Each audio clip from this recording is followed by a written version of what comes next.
Hello students, welcome to the online classes of Ambition Study Centre. आज हम लोग चालू करेंगे बेटा चैप्टर नंबर 6 एनिमल क्लासिफिकेशन।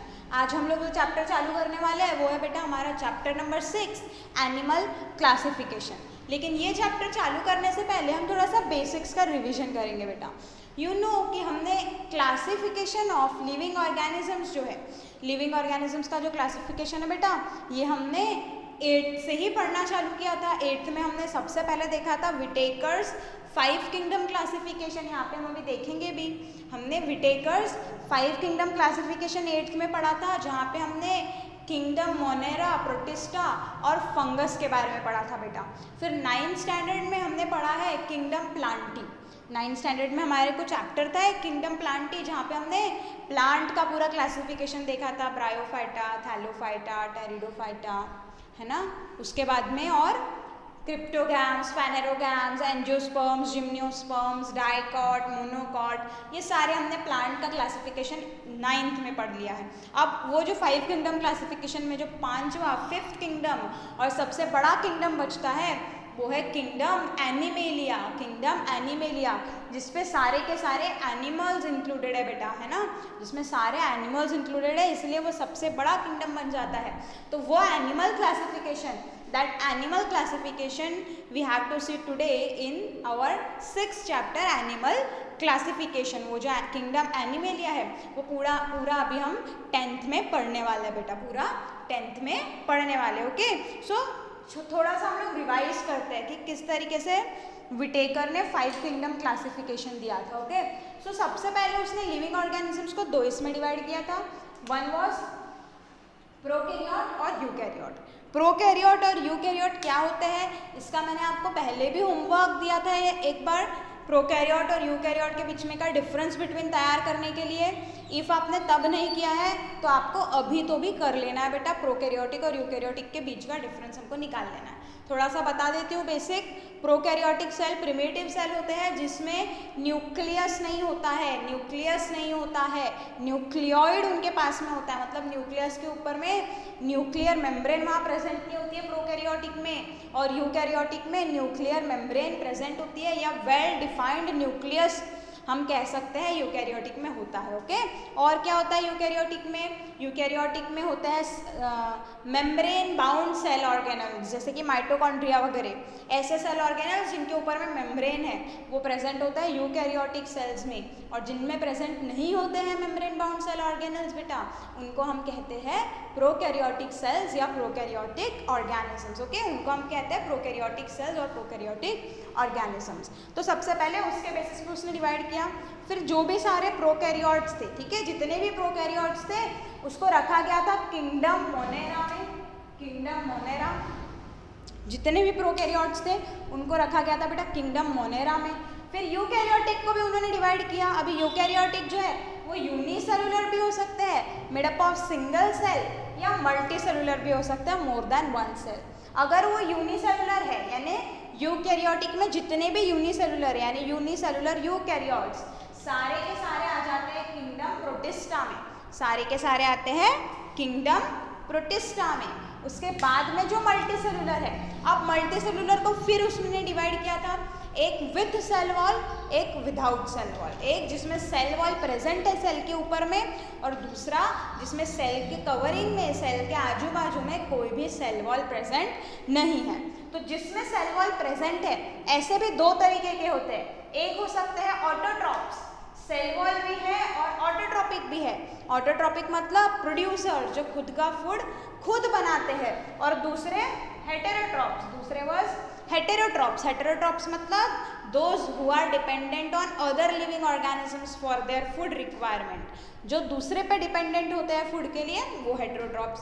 सो हमको पता है ऑटोट्रॉप्स में तो बेसिकली आते हैं बेटा किंगडम प्लांटी, यानी सारे के सारे प्लांट्स आ जाते हैं ऑटोट्रॉप्स में।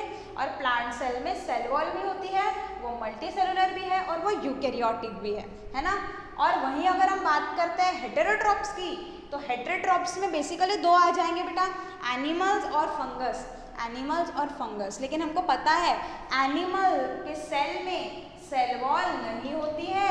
एनिमल्स हमने पढ़ा है ना, जब हमने 8th में बेसिक प्लांट सेल और एनिमल सेल के बीच का डिफरेंस पढ़ा होगा, तो बहुत अच्छे से ध्यान में रख लेना है हमको कि वहाँ पे प्लांट सेल में सेल वॉल प्रेजेंट होती है, लेकिन एनिमल सेल में no cell wall is there, no cell wall is there. तो विदाउट सेल वॉल वाले में क्या आ जाएगा बेटा, किंगडम एनिमेलिया।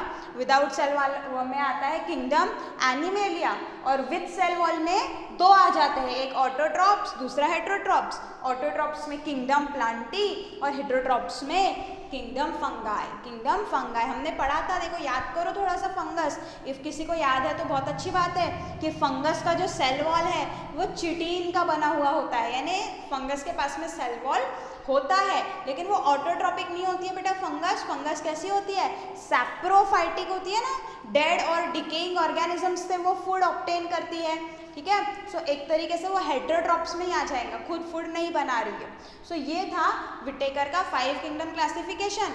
इफ हम थोड़ा भूल भी गए बेटा तो अभी हमने रिवाइज कर लिया है, और अगर किसी को बहुत अच्छे से अपने कंसेप्ट्स क्लियर करने हैं, कहीं पे भी उसको कोई डाउट नहीं रखना, ये बहुत इंपॉर्टेंट चैप्टर है, major chapter and very important. बहुत सारे क्वेश्चन यहाँ पे बन सकते हैं। और यहाँ पे बेटा एक बात पहले ही क्लियर कर देती हूँ, यहाँ पे समझने वाली उतनी डिफिकल्ट चीज़ें नहीं है बेटा, ईजी टू अंडरस्टैंड रहेगा, लेकिन यहाँ पे सबसे इम्पॉर्टेंट है आपका याद रखना, सबसे इम्पॉर्टेंट है याद रखना। यानी ये चैप्टर आपको लर्न करके प्रैक्टिस करना पड़ेगा, तब जाके यहाँ पे आपको याद रहने वाला है, क्योंकि आगे में हम बहुत सारे फाइलम पढ़ने वाले हैं, बहुत सारे क्लासेस ऑफ एनिमल्स पढ़ने वाले हैं, और जितने भी फाइलम और क्लासेस हम पढ़ेंगे उनकी सबकी अपनी अपनी कुछ कैरेक्टरिस्टिक्स रहेंगी। तो आपको डायरेक्ट क्वेश्चन, वो हु एम आई, ऐसे क्वेश्चंस बनते हैं ना कि आपको कैरेक्टरिस्टिक दे देगा और पूछेगा कि बताओ ये एनिमेलिया के कौन से वाले फाइलम में या कौन से क्लास में आ जाता है बेटा।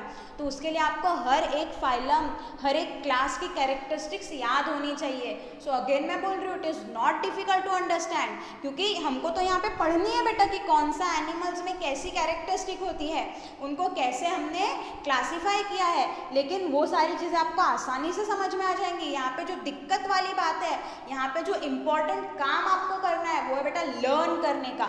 ये चैप्टर आपको अभी के अभी, जैसे हमारा चैप्टर चालू हो रहा है, जितना पढ़ाया जा रहा है ना एक एक लेक्चर में, उतना आपको तब के तभी प्रिपेयर करके रख देना है बेटा। व्हाई?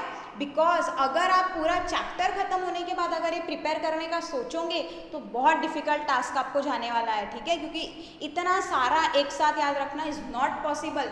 तो हमको क्या करना है, जितना एक एक लेक्चर में पढ़ाया जा रहा है उतना लर्न करके राइटिंग प्रैक्टिस करनी है बेटा। मैं फिर से बता रही हूँ, जब तक आप स्पेशली इस चैप्टर की राइटिंग प्रैक्टिस नहीं करोगे आपको चीज़ें याद नहीं रहेंगी, और ये बहुत इंपॉर्टेंट चैप्टर है। Okay, this is very important chapter. So मैं क्या बोल रही थी, मैं बोल रही थी कि इफ़ आप 8th का 9th का थोड़ा सा भूल गए हैं तो कोई दिक्कत नहीं है बेटा, आपको सिर्फ एक बार चैप्टर का रीडिंग कर लेना है। आपको लर्न करने के लिए भी नहीं बोल रही हूँ मैं, जो हमने 8th में पढ़ा है ना, एनिमल नहीं, लिविंग ऑर्गेनिजम्स का क्लासिफिकेशन, सारा का सारा विटेकर 5 किंगडम, वो आपको एक बार रीड कर लेना है। और 8th की टेक्स्ट बुक उठा के प्लांट्स का जो क्लासिफिकेशन है, किंगडम प्लांटी, वो चैप्टर एक बार रीड कर लेना बेटा। मैं सिर्फ रीड करने के लिए बोल रही हूँ, आपके कंसेप्ट्स क्लियर हो जाएंगे, आपका पूरा ब्रश अप हो जाएगा, जो माइंड में हमने पहले से पढ़ के रखा है ना, पूरा ब्रश हो जाएगा बेटा, ठीक है। आपको लर्न करने के लिए भी नहीं बोल रही हूँ, हार्डली आपको आधा घंटा लगेगा चैप्टर रीड करने के लिए, लेकिन आपकी पूरी लिंक एक तैयार हो जाएंगी कि हम यहाँ पे किंगडम प्लांटी पढ़ रहे हैं, एनिमेलिया पढ़ रहे हैं। किंगडम प्लांटी हमने 9th में पढ़ा था, और बेसिक जो बचे हुए फंगस और मोनेरा और प्रोटिस्टा हम 8th में पढ़ चुके हैं बेटा, थोड़ा सा आप याद करो। तो एक बार आप वो चैप्टर्स रीड कर लोगे ना, पूरा कंसेप्ट आपको बिल्ड हो जाएगा, okay, and easy to understand हो जाएगा फिर ये चैप्टर आपके लिए। वैसे भी कोई दिक्कत नहीं है, यहाँ पे मैंने पहले ही क्लियर कर दिया है, सबसे इंपॉर्टेंट टास्क है बेटा आपका लर्न करना, आपका प्रैक्टिस करना। इसमें समझने में कोई दिक्कत नहीं है, ज़्यादा कंसेप्चुअल चीज़ें नहीं है इसमें, आपको याद करना बहुत बड़ा टास्क है यहाँ पे, ओके।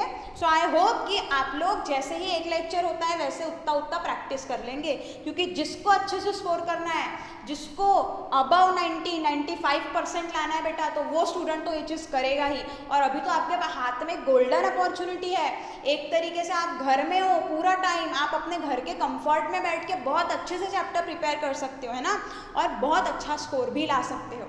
सो आपको अगर अगर स्कोर करना है तो this chapter is very important, बड़ा चैप्टर है, अच्छा वेटेज है, इसको अच्छे से प्रिपेयर कर लेना है, वेरी इंपॉर्टेंट। ओके, सो ये हमने देखा क्लासिफिकेशन, प्रोकैरियोट में किंगडम मोनेरा, यूकैरियोट में भी यूनिसेलुलर मल्टीसेलुलर, यूनिसेलुलर यूकैरियोट्स में आएगा किंगडम प्रोटिस्टा, मल्टीसेलुलर में दो classification, with cell wall, without cell wall. With cell wall में भी दो, एक है ऑटोट्रॉपिक अगर है तो प्लांटी, हेट्रोट्रॉपिक है तो फंगस, और जो विदाउट सेल वॉल है उसमें एनिमेलिया। ओके, उसमें एनिमेलिया। सो ये आपको चार्ट फिल कर लेना है, याद कर लेना है। ओके, नेक्स्ट यहाँ पे कुछ क्वेश्चंस दिए हुए हैं, some questions are given on page number 61, वो हम डिस्कस कर लेते हैं। कैन यू रिकॉल में वगैरह बेटा कुछ क्वेश्चंस है। Okay, so the question is which criteria are used for classification of organisms. Again अगर आप 8th और 9th की बुक खोल लोगे तो आपको ये सारे क्वेश्चंस, क्योंकि कैन यू रिकॉल जब वो बोल रहा है, रिकॉल मतलब आपने पढ़ी हुई चीज़ें है बेटा, आपने पढ़ी हुई चीज़ें आपको याद करने के लिए बोल रहा है, याद करने के लिए बोल रहा है मतलब 8th और 9th की टेक्स्ट बुक खोल के वो चीज़ पढ़नी है और उसका आंसर हमको लिखना है बेटा। ओके, सो कौन सा क्राइटेरिया हम क्लासिफिकेशन के लिए यूज करेंगे, तो कौन सा क्राइटेरिया हमने यूज किया, सबसे पहले तो सेल का कॉम्प्लेक्सिटी, प्रोकैरियोटिक है या यूकैरियोटिक है, अगर कॉम्प्लेक्स है तो वो यूकैरियोट में आता है। उसके बाद में यूनिसेलुलर है या मल्टीसेलुलर है, ये हो गया बॉडी ऑर्गेनाइजेशन उसका। उसके बाद में प्रेजेंस और एब्सेंस ऑफ सेल वॉल, ये एक क्राइटेरिया हमने यूज किया है।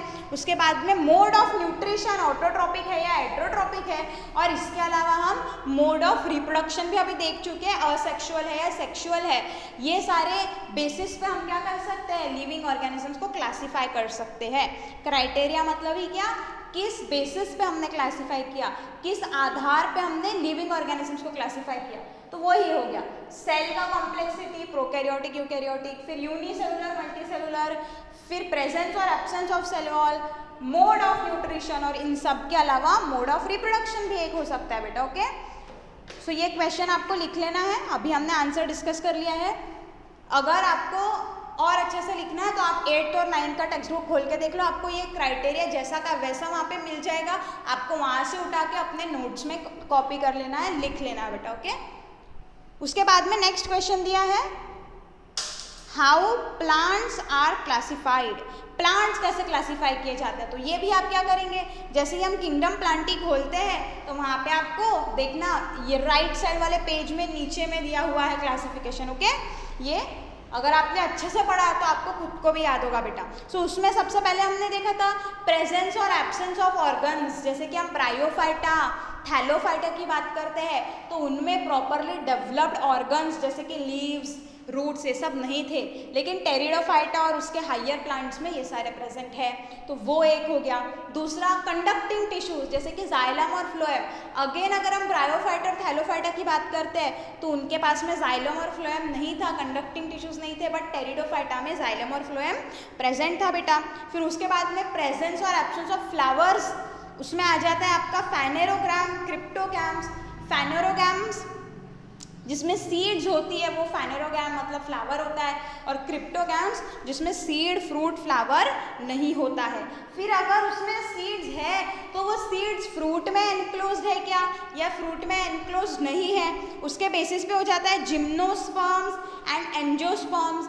जिम्नोस्पर्म्स में एनक्लोज्ड नहीं थी नेकेड सीड्स, और एंजियोस्पर्म्स में एनक्लोज्ड होती है सीड फ्रूट के अंदर में, ये क्लासिफिकेशन। फिर एक और हमने देखा था मोनोकॉट, डाइकॉट मतलब नंबर ऑफ कॉटिलिडॉन्स, एक कॉटिलिडॉन अगर उसमें है तो मोनोकॉट और दो कॉटिलिडॉन है तो डाइकोटिलिडोनस प्लांट्स, है ना।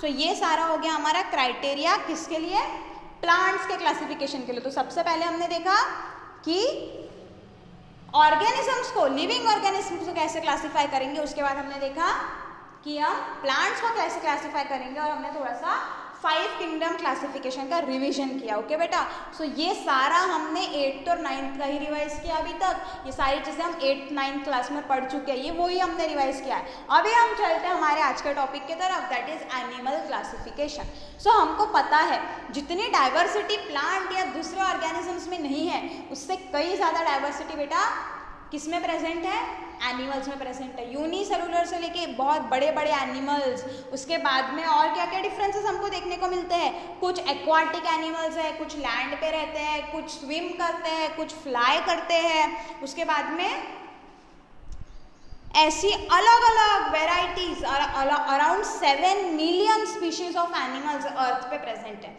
कितनी? 7 मिलियन ऑफ एनिमल्स की स्पीशीज अर्थ पे प्रेजेंट है। तो क्या हमारे लिए ये पॉसिबल हो पाएगा बेटा कि हम एक एक स्पीशीज को पढ़े? ऐसे 7 मिलियन स्पीशीज की स्टडी करना पॉसिबल हो जाएगा क्या one by one?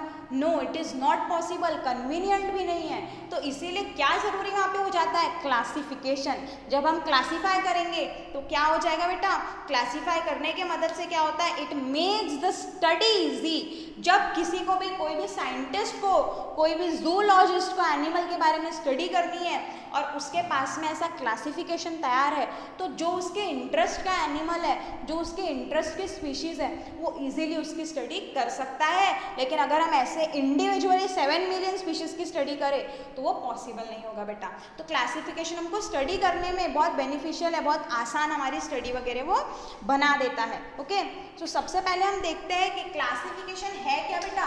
What is the definition of classification? Okay, we will see it. First of all, we will see the definition of classification. So start. See, formation of groups. Groups बनाएंगे और groups को भी और divide करके हम सब groups बनाएंगे। Groups के अंदर भी और छोटे छोटे सब ग्रुप्स बनाएंगे। किसके? हम एनिमल का पढ़ रहे तो ऑब्वियसली ऑफ एनिमल्स, लेकिन किस बेसिस पे?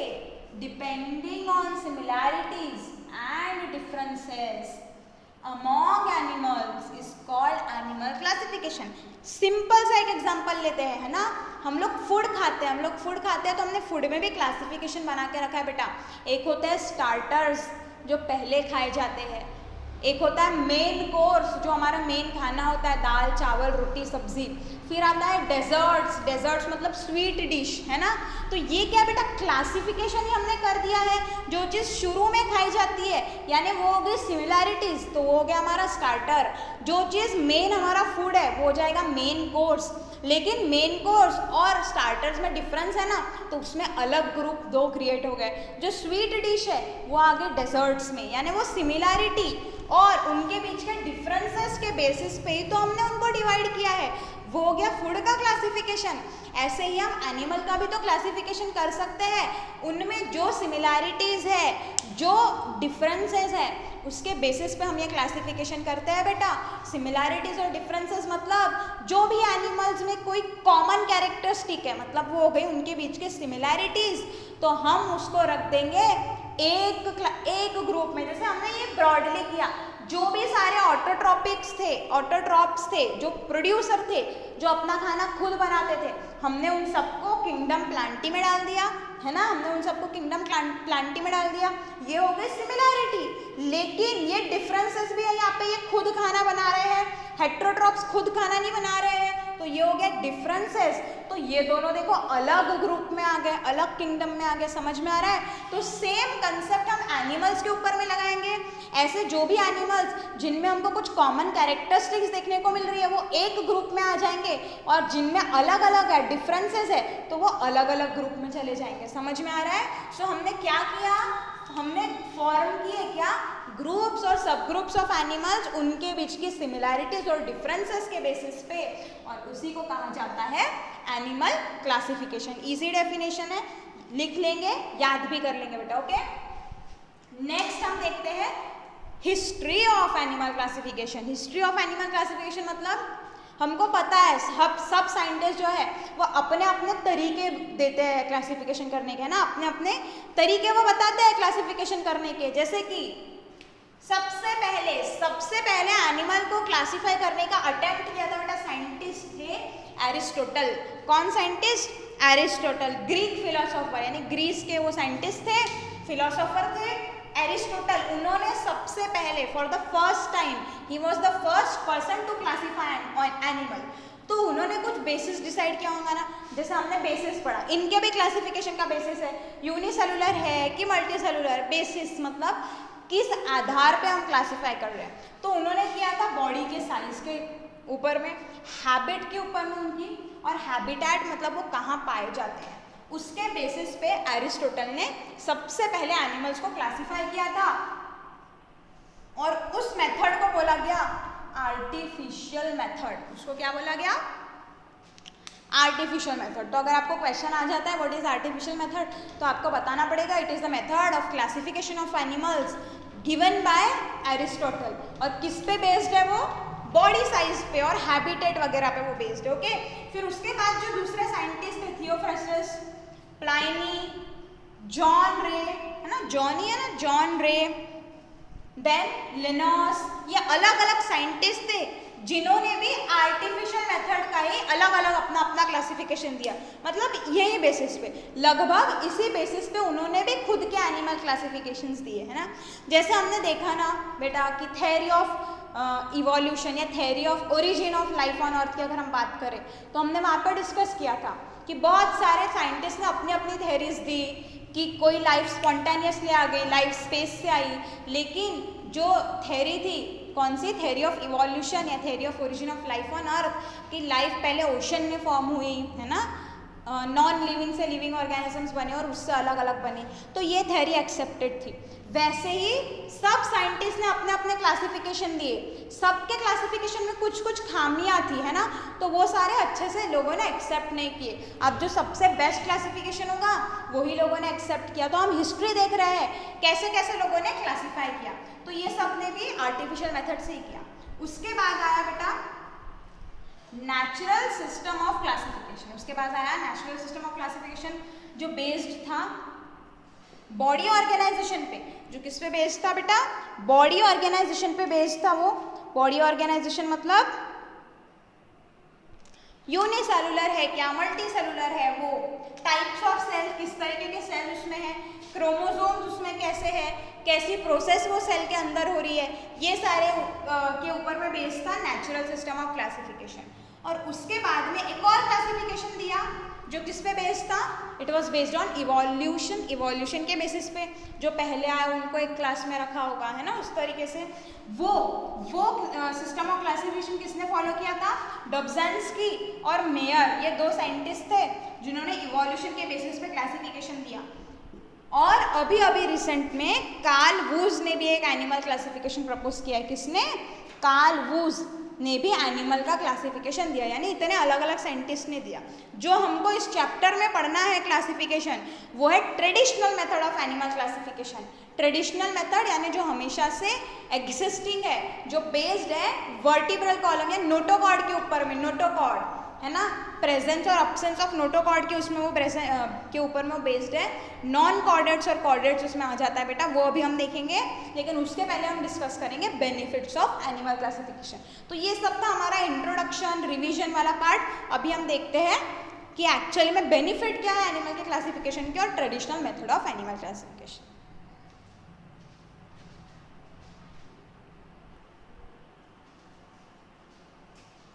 अभी हम देखते हैं बेटा benefits of evolution, sorry benefits of animal classification.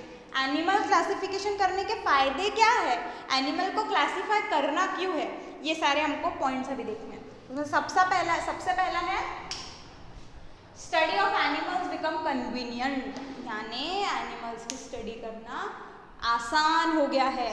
आसान हो गया है किसके मदद से? अगर हमने क्लासीफाई कर दिया तो उसको पढ़ना आसान हो जाएगा इन कंपैरिजन कि वो 7 मिलियन स्पीशीज को हमको एक साथ पढ़े हम, है ना। उसके बाद में study of few animals from a group to understand that entire animal group. अगर हमारे पास एक एनिमल का ग्रुप है, अगर हमारे पास एक एनिमल का ग्रुप है और हमने वो पूरे ग्रुप के एनिमल्स की स्टडी नहीं भी की, हमने 3-4 एनिमल्स की स्टडी की, तो क्योंकि वो ग्रुप में सारे सिमिलर एनिमल ही होंगे, हमने सिमिलैरिटी के बेसिस पे ग्रुपिंग किया ना बेटा, और डिफरेंसेस के, तो जो सारे सिमिलर है वही हमने एक ग्रुप पे डाले हैं। तो वो ग्रुप के अगर हम 3-4 मेंबर की भी स्टडी करेंगे तो हमको पूरे के पूरे ग्रुप की, एंटायर एनिमल ग्रुप के बारे में हमको जानकारी आ जाएंगी और हम उसको समझ पाएंगे बेटा, है ना। सिंपल हम एग्जांपल लेते हैं। हमको पता है कि जो अगर क्लासेस भी होते हैं बेटा तो क्या करते हैं, जो बहुत बहुत टैलेंटेड स्टूडेंट्स होते हैं उनको एक बैच में रखते हैं, जो एवरेज है उनको दूसरे बैच में रखते हैं, और जो बिलो एवरेज है उनको एक अलग बैच में बनाया जाता है। क्यों? क्योंकि हर एक को पढ़ाने का तरीका हमको अलग अपनाना पड़ेगा, या टीचर्स को वगैरह, है ना, इस तरीके से ग्रुपिंग कर देते हैं। और अगर हमने वो एक बैच के 2-4 लोगों की भी क्वालिटी स्टडी कर ली कि नहीं इनको सबको बहुत जल्दी समझ में आता है, ये प्रॉपरली सारी चीज़ें ग्रास्प कर लेते हैं, ये लोग नहीं कर पाते हैं, तो हमको वहाँ पे वो ग्रुप में जितने 50 लोग हैं उनको हर एक को इंडिविजुअली नहीं पढ़ना पड़ेगा। हमने 2-4 की कैरेक्टरिस्टिक देख ली तो हमको पता है कि पूरे वो बैच पे वही कैरेक्टरिस्टिक अपना लागू होंगी, वही कैरेक्टरिस्टिक सारे बैच के मेंबर्स में हमको देखने को मिलेंगी। सेम यहाँ पे वैसे ही है, अगर ग्रुप के 2-4 मेंबर की हमने स्टडी कर ली तो सबकी स्टडी बहुत आसान हो जाएंगी बेटा, वहाँ पे हमको पूरे की एक की स्टडी वहाँ नहीं करनी पड़ेगी, वही कैरेक्टरिस्टिक्स हम दूसरों पे भी लगा पाएंगे।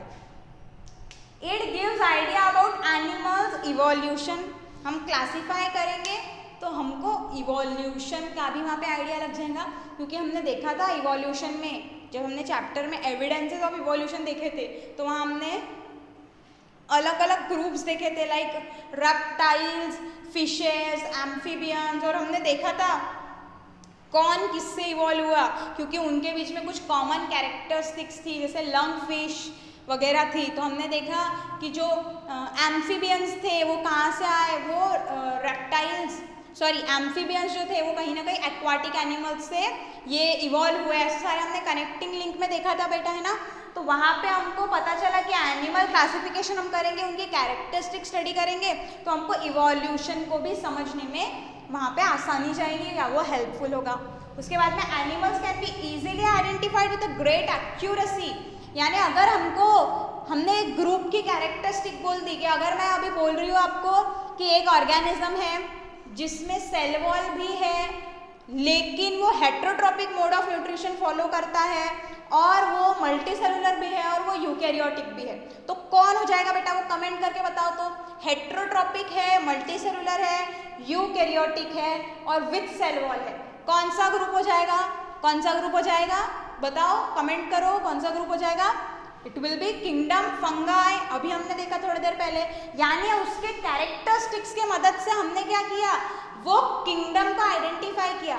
ऐसे ही हमने एनिमल्स में भी ग्रुप बना दिया है और उसकी कैरेक्टरिस्टिक के बेसिस पे हम वो एनिमल को इजीली आइडेंटिफाई अप कर पाएंगे, जैसे थोड़ी देर पहले बताया, ये मैंने किंगडम के लिए बताया, लेकिन ऐसे ही एनिमल में जो ग्रुप है उसके लिए भी हम कर सकते हैं और एक्यूरेसी के साथ में, यानी हाँ हम जो अंदाज़ा लगा रहे हैं वो सही है क्योंकि वो ग्रुप के सारे एनिमल्स की कैरेक्टरिस्टिक वैसी होती है बेटा। ओके, सो हम एनिमल का पता लगा सकते हैं, जैसे कि अगर हमको एक नया एनिमल मिला है, एक नया एनिमल की डिस्कवरी हुई है और उसकी कैरेक्टरिस्टिक्स जो है वो किसी दूसरे ग्रुप के एनिमल्स के साथ में मेल खा रही है, तो हम क्या बोल सकते हैं कि हाँ ये एनिमल उस ग्रुप को बिलोंग करता है, यानी आइडेंटिफिकेशन बहुत ईजी हो गया क्लासिफिकेशन की वजह से।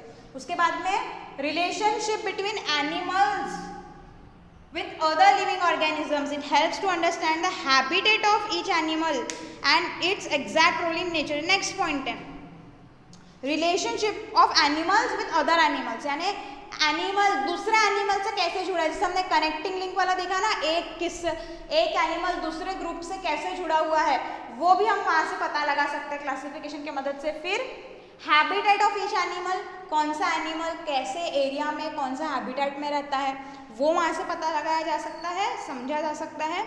और एडाप्टेशंस मतलब चेंजेस उन्होंने शो किए, चेंजेस जो वो शो कर रहे हैं सराउंडिंग में फिट होने के लिए, वो भी हम क्लासिफिकेशन की मदद से इजीली पढ़ सकते हैं बेटा, समझ सकते हैं। तो ये हो गया बेनिफिट्स ऑफ एनिमल क्लासिफिकेशन।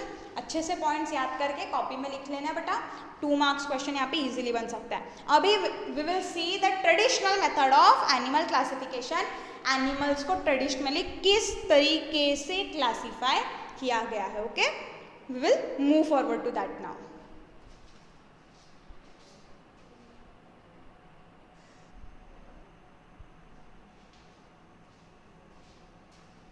अभी हम देखते हैं बेटा traditional method of animal classification, यानी एनिमल्स को ट्रेडिशनली कैसे क्लासीफाई किया गया है। ट्रेडिशनली मतलब ओल्ड कॉन्सेप्ट है, ये पहले बहुत पुराने ज़माने में ओल्ड कॉन्सेप्ट है, ओल्ड बहुत पहले समय साइंटिस्ट ने एनिमल को कैसे क्लासीफाई किया, तो उसका बेसिस है प्रेजेंस और एब्सेंस ऑफ नोटोकॉर्ड। एक है किंगडम एनिमेलिया।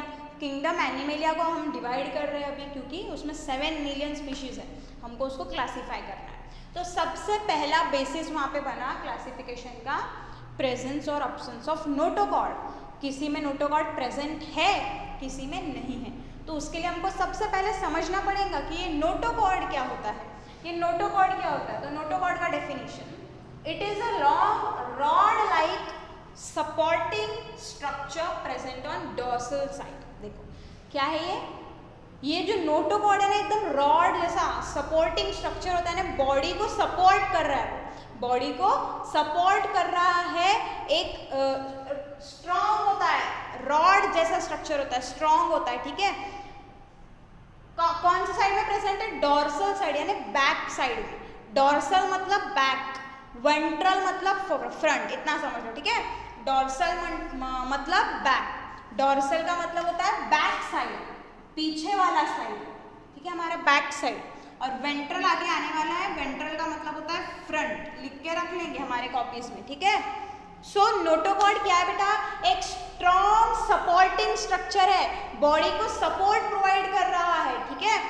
आप कह सकते हो कि एक तरीके से वो हमारे स्केलेटल सिस्टम का, जो हमारा स्केलेटन होता है ना, उसका हिस्सा है। और मोस्टली ये कार्टिलेज होता है ना, हमारा कार्टिलेज वगैरह का बना होता है, लेकिन वो हमको नहीं देखना। अभी समझ में आ रहा है क्या नोटोकॉर्ड क्या है? एक रॉड के जैसा स्ट्रक्चर है, सपोर्ट कर रहा है बॉडी को, और बैक साइड में प्रेजेंट होता है, डोर्सल साइड में प्रेजेंट होता है। और काम क्या है? It keeps the nerve tissue isolated from remaining body. Isolated मतलब अलग थलग रखता है, किसको?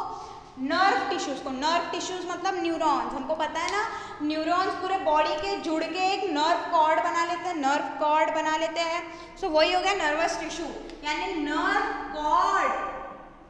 और नर्व कॉर्ड पता है ना, नर्व कॉर्ड पढ़ा है कंट्रोल एंड कोऑर्डिनेशन में। नर्व्स मिलके एक सारी नर्व्स, ऐसा नर्व कॉर्ड मतलब समझ लो bunch of neurons, bunch of nerves, ठीक है, उसको। और रिमेनिंग बॉडी को आइसोलेट रख रहा है, मतलब उनको अलग थलग रख रहा है, सेपरेटेड रख रहा है। कौन? नोटोकॉर्ड, यानी उनके बीच में होता है नोटोकॉर्ड। यहाँ डायग्राम में अगर आप देख सकते हो तो देखो नीचे में ये है, ये रहा बेटा नर्व कॉर्ड, और उसके नीचे में नोटोकॉर्ड। यानी नोटोकॉर्ड क्या कर रहा है? नर्व कॉर्ड और बाकी के बॉडी को क्या कर रहा है बेटा?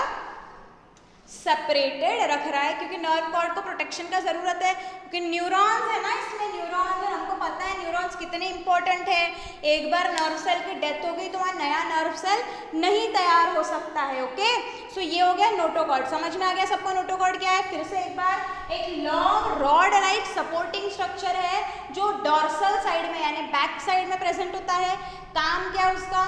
जो नर्व कॉर्ड है, ठीक है, नोटोकॉर्ड नर्व कॉर्ड में कंफ्यूज मत हो। नर्व कॉर्ड का लेना देना है हमारे सीएनएस से, central nervous system, nervous system का वो पार्ट हो गया, न्यूरॉन्स उसमें आ गए, उसको और बाकी के बॉडी को सेपरेट रख रहा है, उसको आइसोलेट अलग करके रख रहा है। ओके, सो जिसमें नर्व कॉर्ड या सॉरी नर्व कॉर्ड नहीं, जिसमें नोटोकॉर्ड प्रेजेंट होगा उनको बोला उन्होंने कॉर्डेट्स। उसको क्या बोला? कॉर्डेट्स।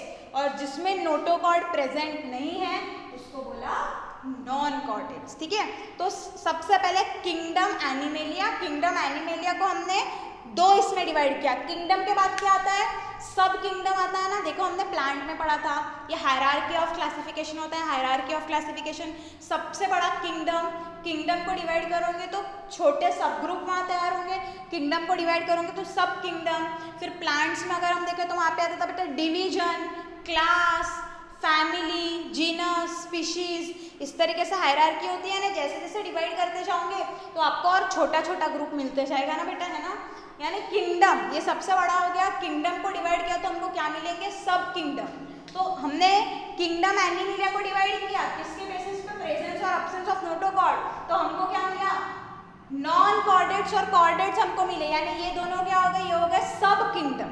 किंगडम के सब ग्रुप के जैसे हम लिखते हैं ना बेटा, क्वेश्चन नंबर 1 उसका ए और उसका फर्स्ट, तो समझ में आ रहा है। डिवाइड हम कर रहे हैं तो छोटे छोटे ग्रुपिंग्स वहाँ पे हो रहे हैं। सेम वैसा ही कुछ एनिमल को भी हम क्लासीफाई करते हैं, प्लांट में भी हमने देखा था। किंगडम प्लांटी, फिर सब किंगडम, फिर डिवीजन वगैरह वहाँ पे हमने देखा था, फिर क्लास वगैरह देखा था। वैसे ही यहाँ पे भी है, लेकिन यहाँ डिवीजन वगैरह नहीं होता है, यहाँ पे होता है बेटा फाइलम। यहाँ क्या होता है? फाइलम होता है, डिवीजन यहाँ पे नहीं होता। इसको बोलते हैं हायरार्की ऑफ क्लासिफिकेशन। उसमें हमको डीप में नहीं जाना है, बस इतना समझ लो जो बड़ा ग्रुप है वो है किंगडम। जब बड़े ग्रुप को हम और क्लासीफाई कर रहे हैं, मतलब क्या छोटे छोटे ग्रुप्स में डिवाइड कर रहे हैं ताकि पढ़ाई हमारी इजी हो जाए एनिमल्स की, तो किंगडम को डिवाइड करते हैं तो हमको मिलता है सब किंगडम। सब किंगडम को हम और डिवाइड करेंगे तो हमको मिलेंगे फाइलम, और फाइलम को हम और डिवाइड करेंगे तो हमको मिलेंगे क्लास। समझ में आ रहा है? यानी क्लास सबसे छोटा, क्लास को जोड़ोगे, क्लासेस को जोड़ते जाओगे तो क्या मिलेगा?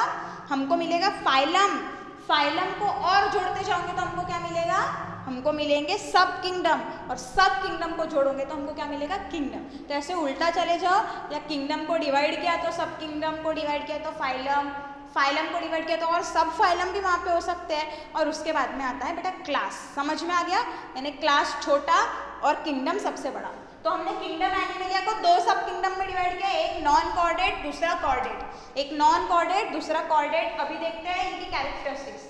नॉन कॉर्डेट नाम से पता चल रहा है, नॉन कॉर्डेट मतलब इसमें नोटोकॉर्ड प्रेजेंट नहीं होगा। Body is not supported by notochord, इनके बॉडी में कोई भी नोटोकॉर्ड नहीं होता है। हम कंपैरेटिव स्टडी करते हैं तो इजी जाएगा। इनकी body is supported by notochord, ठीक है, नोटोकॉर्ड से सपोर्टेड होती है। इनके बॉडी में notochord rod like structure present है बॉडी को सपोर्ट करने के लिए। फाइरिंजियल गिल स्लिट्स, गिल स्लिट्स हमको पता है ना, जैसे जो फिशेस वगैरह होते हैं या एक्वाटिक एनिमल्स होते हैं वो रेस्पिरेशन करते हैं गिल स्लिट्स के मदद से। गिल्स के मदद से वो रेस्पिरेशन का प्रोसेस परफॉर्म करते हैं। तो वही हो गया, जैसे फिश में होती है ना साइड में तो गिल स्लिट्स होती है, हमने सर्कुलेशन के टाइम भी देखा है। या हमने जब हम आगे पढ़ेंगे, हम जब पढ़ेंगे ना आगे एम्फीबियंस वगैरह, जब ये सारे क्लासेस हम पढ़ने वाले हैं तो वहाँ पे आपको गिल स्लिट्स वगैरह क्लियर हो जाएगा बेटा। लेकिन इतना समझ लो, गिल स्लिट्स जैसे ह्यूमन बींग्स के पास रेस्पिरेशन के लिए लंग्स होती है, वैसे हमको पता है फिशेस वगैरह गिल्स के थ्रू रेस्पिरेशन करती है। तो ये वही है फैरिंजियल। फैरिंजियल स्टैंड्स फॉर फैरिंग्स। फैरिंजियल मतलब फैरिंग्स के साथ में गिल स्लिट्स, या फैरिंग्स के पास में जो गिल्स होती है जिससे रेस्पिरेशन पानी में रहने वाले एनिमल्स करते हैं, वो नॉन कॉर्डेट्स में प्रेजेंट नहीं होता है। लेकिन फैरिंजियल गिल स्लिट्स प्रेजेंट है किसमें?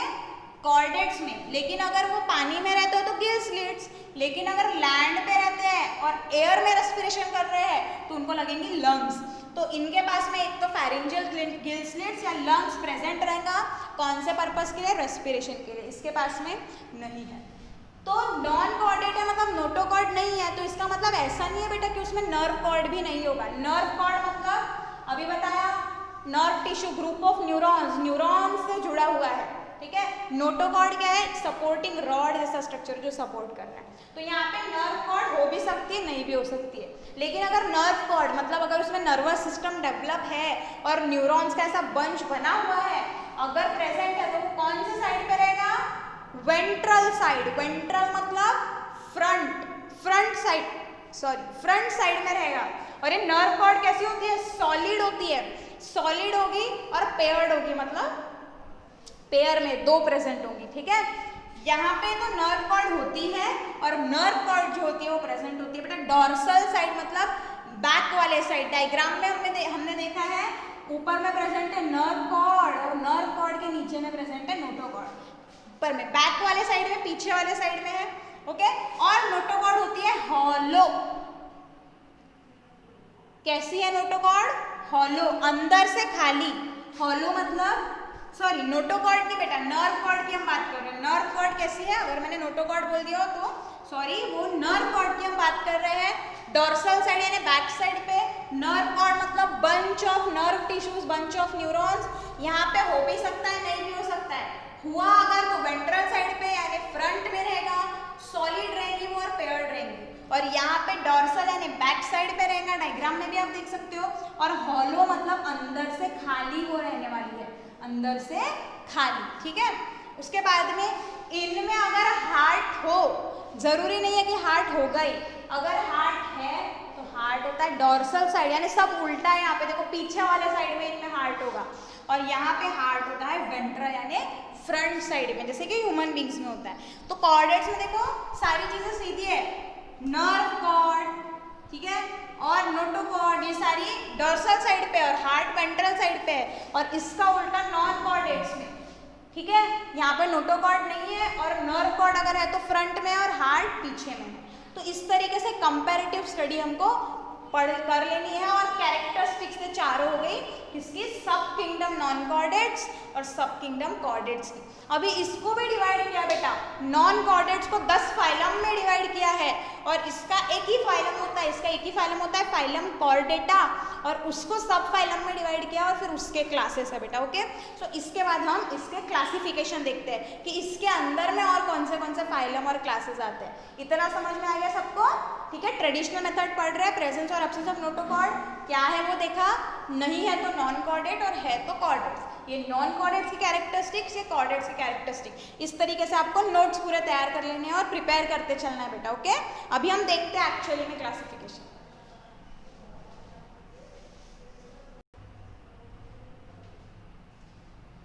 अभी हम इसके आगे में पढ़ते बेटा traditional method of animal classification हम देख रहे थे, उसमें हमने देखा किंगडम एनिमेलिया को हमने डिवाइड किया था सब किंगडम नॉन कॉर्डेट्स और सब किंगडम कॉर्डेट्स में।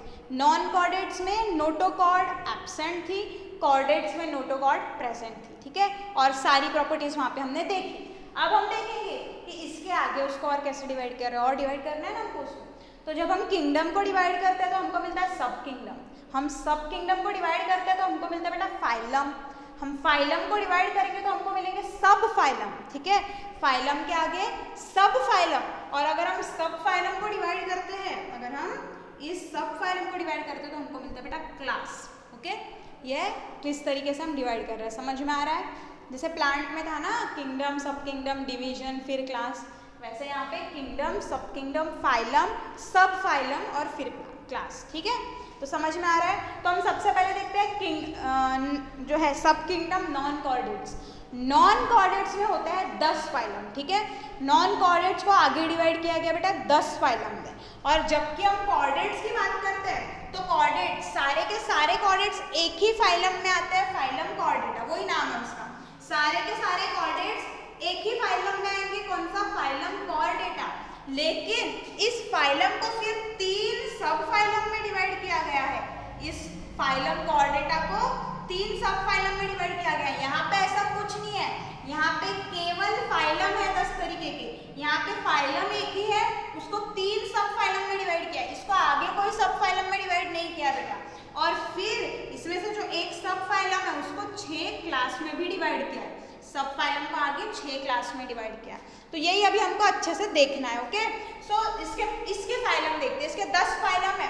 पहला है बेटा फाइलम प्रोटोजोआ, पहला है फाइलम प्रोटोजोआ, दूसरा है फाइलम पोरीफेरा, तीसरा है phylum Cnidaria, phylum Cnidaria, fourth is phylum Platyhelminthes, phylum Platyhelminthes, fifth है phylum Aschelminthes, phylum Aschelminthes, sixth phylum Annelida, phylum Annelida, फिर phylum Arthropoda, phylum Arthropoda, phylum Mollusca, 9th है phylum Echinodermata, और 10th है phylum Hemichordata, phylum Hemichordata. So इस तरीके से हमने जो सब किंगडम नॉन कॉर्डेट है उनको इन 10 फाइलम में डिवाइड किया बेटा, इन 10 फाइलम में डिवाइड किया है। उसके बाद अगर हम बात करते हैं फाइलम कॉर्डेटा की, ये सारे नाम है, अब ये मत पूछ लेना ऐसा ही क्यों रखा, वो उनके नाम दिए गए बेटा, वो साइंटिस्ट ने जिन्होंने डिस्कवर किया उन्होंने वो नाम रखे हैं। फाइलम कॉर्डेटा, फाइलम कॉर्डेटा की बात अगर हम करते हैं सब किंगडम कॉर्डेट्स में तो उसमें आ जाते हैं बेटा 3 सब फाइलम। ये फाइलम को 3 सब फाइलम में डिवाइड किया है। पहला है यूरोकॉर्डेटा, सब फाइलम यूरोकॉर्डेटा, दूसरा है सब फाइलम सिफेलोकॉर्डेटा, सब फाइलम सिफेलोकॉर्डेटा, और तीसरा है सब फाइलम वर्टिब्रेटा, तीसरा है सब फाइलम वर्टिब्रेटा। अब ये जो सब फाइलम वर्टिब्रेटा है इसको भी आगे 6 क्लास में डिवाइड किया है, इसको 6 क्लास में डिवाइड किया है। कौन से class, class cyclostomata, class pisces, pisces मतलब इसमें फिश आ जाती है बेटा, फिर क्लास एम्फीबिया, एम्फीबियंस हमको पता है, क्लास रेप्टिलिया जिसमें रेप्टाइल्स, क्लास एव्स, एव्स में आ जाता है बर्ड्स, और फिर क्लास मैमेलिया जिसमें आती है मैमल्स। ओके, सो ये सारा हो गया क्लासिफिकेशन इस 2 सब किंगडम का।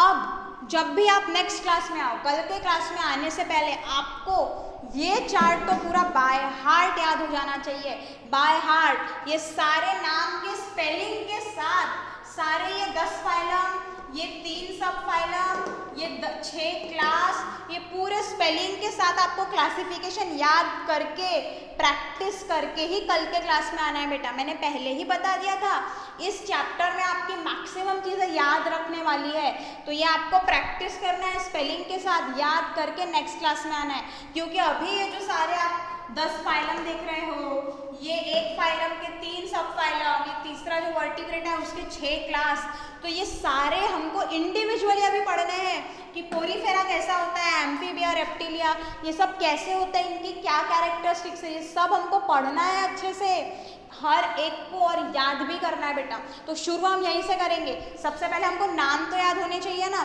तो हम ये सारे नाम क्लासिफिकेशन के अच्छे से याद करेंगे। एक बार फिर बताती हूँ, सब किंगडम नॉन कोऑर्डिनेट्स में 10 फाइलम है, ये पूरे 10 फाइलम। सब किंगडम कोऑर्डिनेट्स में एक ही फाइलम है, फाइलम कॉर्डेटा, लेकिन उसमें 3 सब फाइलम है, सिफेलोकॉर्डेटा, यूरोकॉर्डेटा और वर्टिब्रेटा।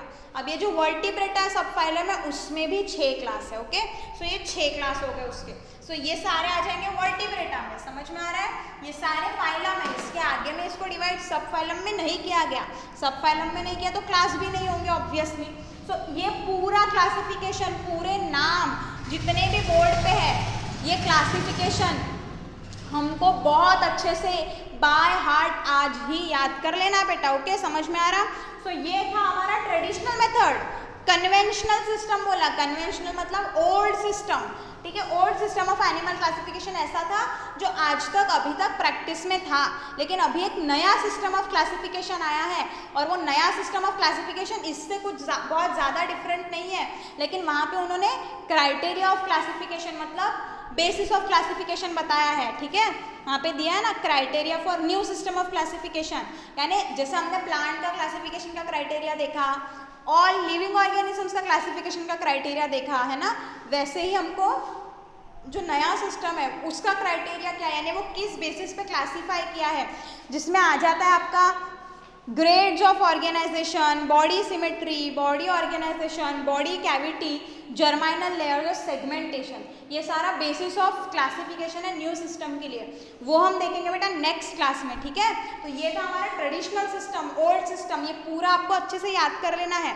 जो 5 किंगडम क्लासिफिकेशन था विटेकर का है ना, उसमें सारे के सारे एनिमल्स, यूनिसेलुलर से लेके मल्टी सेलुलर एनिमल्स, सबके सब all multi cellular animals, not unicellular, unicellular तो अलग थे, मल्टी सेलुलर ऑर्गेनिजम्स को सबके सबको किंगडम एनिमेलिया में रखा था विटेकर ने, है ना। और वो सिस्टम ऑफ क्लासिफिकेशन किस पे बेस्ड था, यही क्राइटेरिया पे, यही सारे क्या बोलेंगे हम, ये सारे पॉइंट्स है। बॉडी सिमेट्री कैसी है उसकी, बॉडी का ऑर्गेनाइजेशन कैसा है, जर्माइनल लेयर्स कितनी है, ये सब क्या होता है ये हम नेक्स्ट क्लास में देखेंगे बेटा। लेकिन अभी तक ये जो हमने ट्रेडिशनल सिस्टम पढ़ा ये अभी तक प्रैक्टिस में था, अभी नया सिस्टम आया है जो हम नेक्स्ट क्लास में देखेंगे, उसका क्राइटेरिया, उसको किस बेसिस पे हम क्लासीफाई डिवाइड कर सकते हैं वो हम नेक्स्ट क्लास में देखेंगे। लेकिन उसके पहले मोस्ट इंपॉर्टेंट होमवर्क आपका, ये सारी चीज़ें आपको अच्छे से याद करके विद स्पेलिंग प्रैक्टिस करके ही कल के क्लास में आनी है, क्योंकि अगर आपको ये क्लासिफिकेशन ही याद नहीं रहेगा तो आप क्या हर एक इसको अंदर में क्या पढ़ोगे, हमको ये सारा अंदर में हर एक की कैरेक्टरिस्टिक्स पढ़नी है, लेकिन सबसे पहले उसके लिए आपको क्लासिफिकेशन याद करना पड़ेगा बेटा। सो आई होप ये पूरा सारा आज का क्लास आपको समझ में आया होगा। आज सिर्फ हमने इंट्रोडक्शन वाला पार्ट लिया, कल से हम इसका बेसिस ऑफ क्राइटेरिया देखेंगे न्यू सिस्टम का, और हर एक क्लास को पढ़ना चालू करेंगे बेटा। लेकिन जितना आज पढ़ाया है उतना पढ़ो, 8th और 9th के जो इनसे रिलेटेड चैप्टर है वो एक बार रीड करो, और आई होप आज का पूरा समझ में आया होगा आपको। पूरा आप नोट्स तैयार करेंगे और प्रिपेयर करेंगे, ये पूरा लर्न करेंगे, और तभी कल के क्लास में आएंगे बेटा, ठीक है। सो आज का क्लास अपन यहीं ख़त्म करते हैं, बाकी का अपन नेक्स्ट क्लास में देखेंगे। Thank you.